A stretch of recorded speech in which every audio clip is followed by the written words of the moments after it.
Last night we talked again about how US President Joe Biden had not given a single press conference since his inauguration in January, more than 60 days without facing the media properly. And we discussed his problems with a surge of would-be migrants on the Mexican border as we previewed his first White House press conference, which was imminent. Well, it happened last night and it was a whole lot worse than most of the media will ever tell you.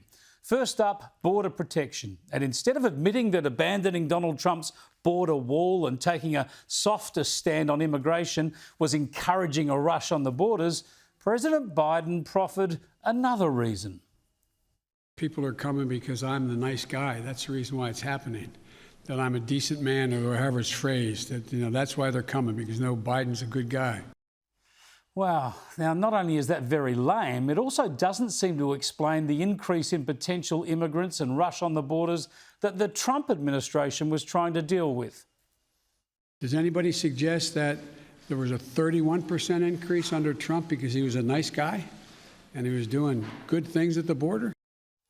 Yeah, it's kind of confused, isn't it? And inconsistent on a crucial national policy issue. Then again, perhaps it's not surprising when you consider how long the president spent in the Senate. We should go back to a position of the filibuster that existed just when I came to the United States Senate 120 years ago. 120 years ago? He's not that old.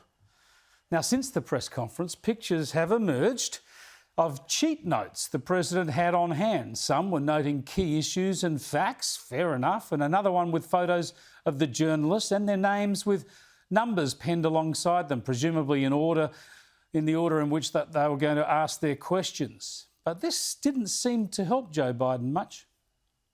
I had a card on this. I was going to give you the statistics, but you probably know them.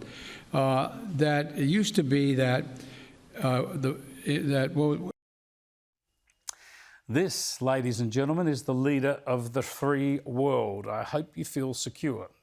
I think the leader of the free world needs to be robust and sharp, and this is alarming. We want to work together, or they'll decide that the way in which they want to proceed is to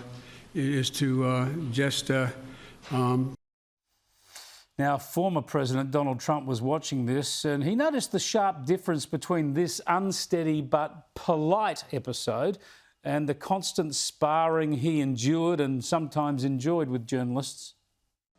Well, they were strange questions and they were asked in a very interesting way. It was like softballs, like you're throwing softballs up. And it's just a different world. Nobody's seen anything like it. You know it. You know it better than anybody. You cover it so well. And it's very sad to watch, actually. They're feeding him questions. They're easy questions. I noticed Peter Doocy didn't get to ask a question today, and there could be no difficult questions. And they're ready to rip the microphone away if somebody did get a little bit testy. Look, the whole thing is ridiculous. You know it, and so do I. But Biden, incredibly, suggests he might be a candidate again in 2024. My predecessor. Oh, God, I miss him. No, an answer is yes. My plan is to run for re-election. Surely he jests. A grateful nation holds its breath. A grateful world, perhaps. The poor bloke knows that if he admits this early that he won't run again, he'll be a lame duck from the start. So we get this farce. If you do run, will Vice President Harris be on your ticket? I would fully expect that to be the case. She's doing a great job. She's a great partner. She's a great partner. And do you believe you'll be running against former President Trump? Oh, come on. I don't even think about it. I have no idea. You can say that again. Now, I don't want to be too unkind here. I love elderly people. I hope to be one myself someday. But this is the most important man in the world. And at 78, he does not appear to be up to the task, certainly when it comes to this sort of public advocacy. So the best way to get something done, if it holds near and dear to you that you like to be able to, anyway, we're going to get a lot done. This is no joke, and just because you're glad Trump is gone doesn't mean you have to cheer for Biden. These are dangerous times with a pandemic still ongoing, China belligerent and aggressive, economic uncertainty around the world.